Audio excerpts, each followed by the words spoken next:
3 o'clock on Wednesdays met John Clayton, one of the greatest NFL insiders of all time, no exaggeration, in the Hall of Fame.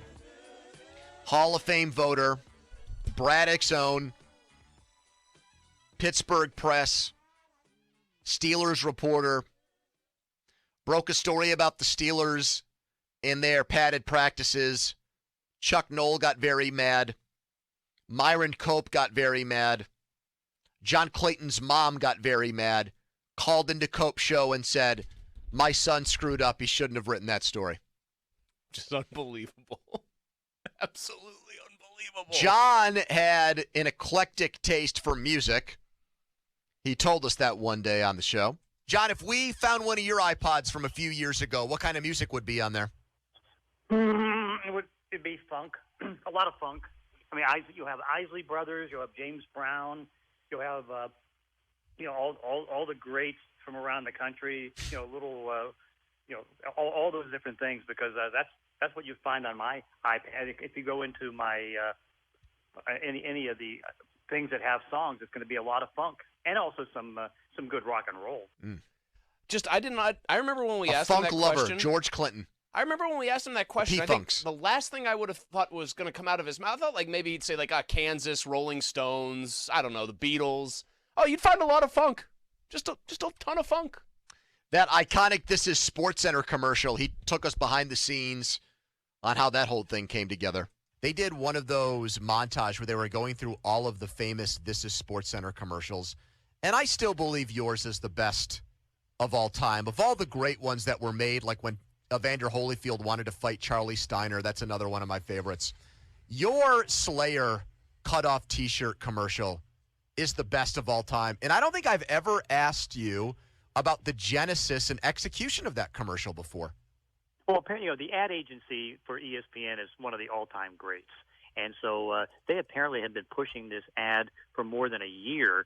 And finally, and of course, when you're back in Bristol, and of course, fortunately, they allowed me to just work out of the house and all that stuff, so I didn't have to make many trips to Bristol. But because they were so good to me all through the years and remain good to me, and so now what happens is that a lot of people, once any kind of script came in, a lot of the people wanted to get it, and so the ad agency was insistent that I would be the one that would do it. And so they ran it up the flagpole to me, and I said, absolutely.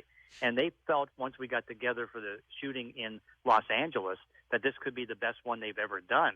And they felt so good about it that they even scheduled a show that was taking votes in back in August of that same year that we ran the commercial, that we're doing the commercial, that to see what was the greatest Sports Center commercial. Now, I made the mistake of not tweeting out as much as I should with my 1.5 million followers that vote for me, but Jay-Z did with his 5 million followers, and so the best one that came out as far as the votes was Robinson Cano going through the building and getting everybody sick.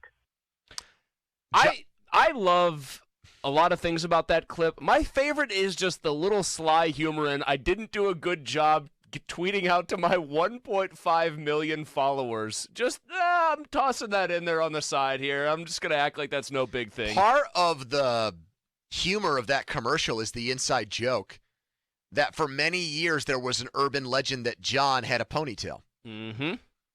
And he would tie it up and he would position it on the back of his neck so you really couldn't see it. People would take still shots and try to circle what they thought was like a strand of hair popping out that proved the point. Did you know that, Donnie? Yeah, you aware of that?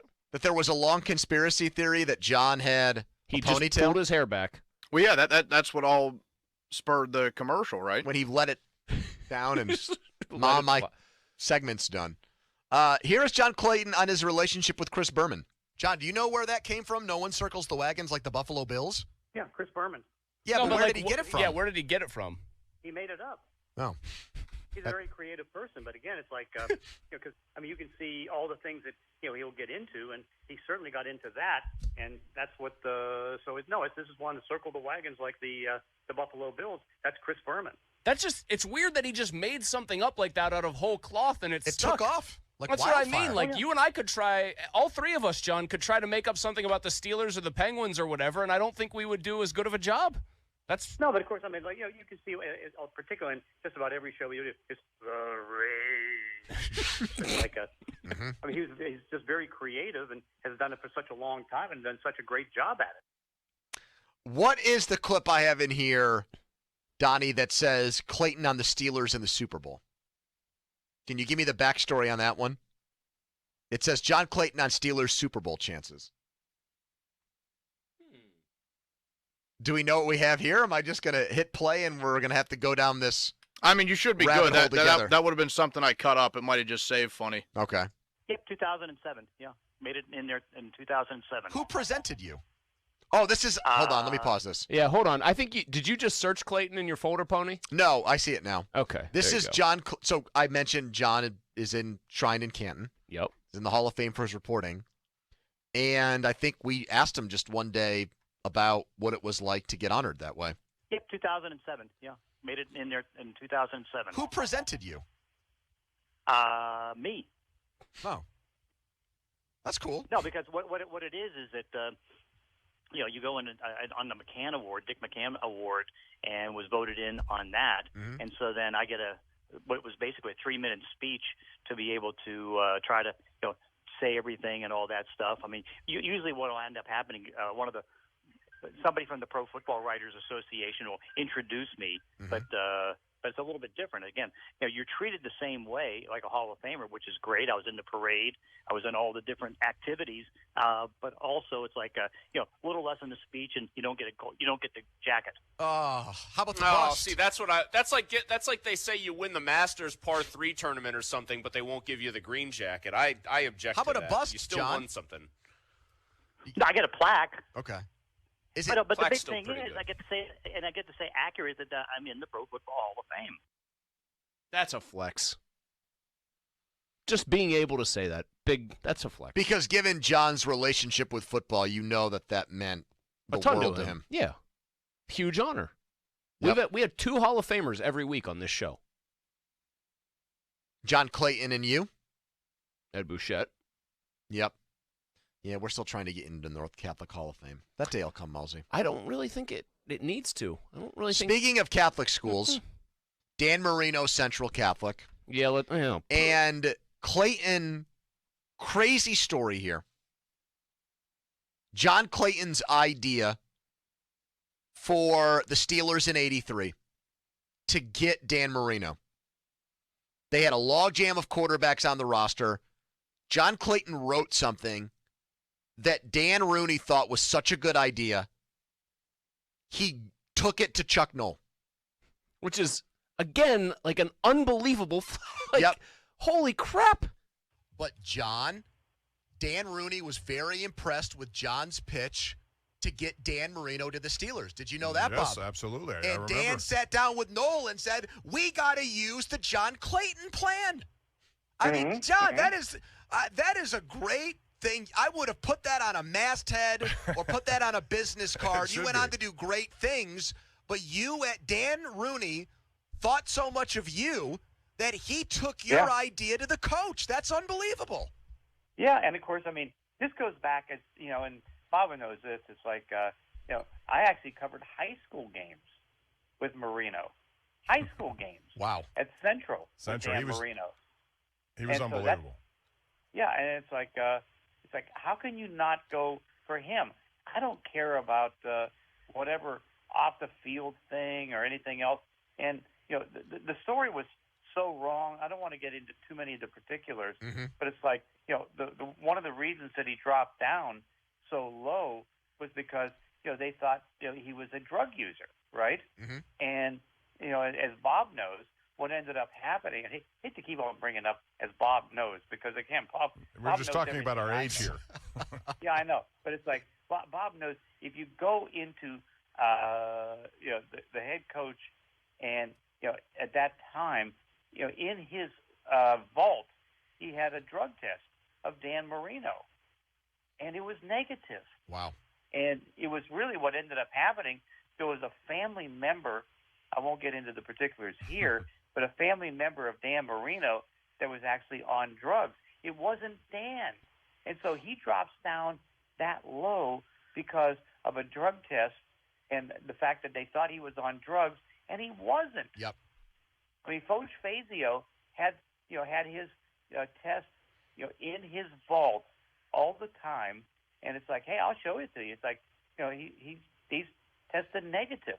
There's no positive test for Dan Marino, and yet the league thought it was, and I made the big push. It's like, will you go ahead and draft Dan? And you told Dan Rooney trade Cliff Stout, and he said that's a great idea. And he took it to Noel and said, let's free up the spot for Marino and trade Cliff Stout. And Noel says, well, where'd you get that from? And Rooney goes, John Clayton. John Clayton, Bob. That's just. Could you imagine that happening today? Colbert wants to do something. He says it to Tomlin. Hey, Mike, where'd I heard you get it from? Mousy. I seen Mousy at the pro day for Pickett, and he had this great idea, Mike. Oh man! The other thing about that story, because obviously Bob was in for me that day. That is wild. That never happens today. Not so much like a reporter giving the owner an idea that he takes to the coach, but the idea that there could even be mystery surrounding does so and so player use drugs or not, and that knocking him down the board. It couldn't happen today. Because, by the way, of guys like John, who pioneered the reporting to that degree. One of the things that people have learned, I think, in the last few days, if they've been paying attention, and they've seen a lot of the tributes and obituaries and really well written and well said things about John's career, is that he had to balance all that out while his wife struggled with MS. Mm-hmm. And once in a while, we talked to John about his trips around the NFL and things he was doing, and he always would be very mindful of the way that it affected his wife, Pat's needs. And this is, I think, a very quick, touching story about how much his wife meant to him in life. You know what it is? What's that? Pat and I's 25th anniversary. Nice. Very nice. Congratulations Many happy from returns in Pittsburgh to you, advance. John. That's Very awesome. nice. Way to go, man. 25 years we've been married, and 34 and a half years we've been together. What's the key? Yeah, I was going to say, what is the key? Because you got three guys in here between the three of us. Whose marriages are all hanging by a thread, John.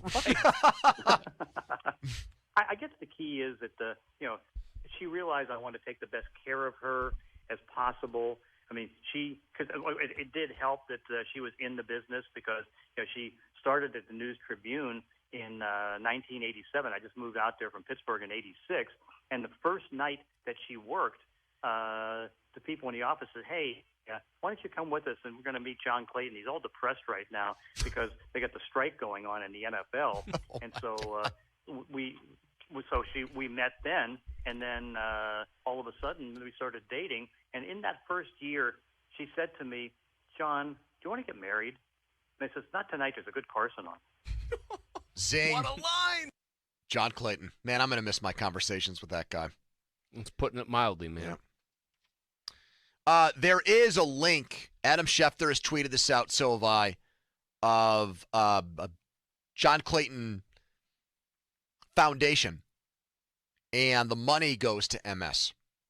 So if you're looking to say thank you for all of John's great football coverage throughout the years and being a really awesome representative for Pittsburgh and for this area in the NFL, never forgetting his roots and where he came from, Duquesne, Braddock. There's a link. Schefter sent it out to his millions of followers, and many people, a lot of people in this area have been generous enough to contribute.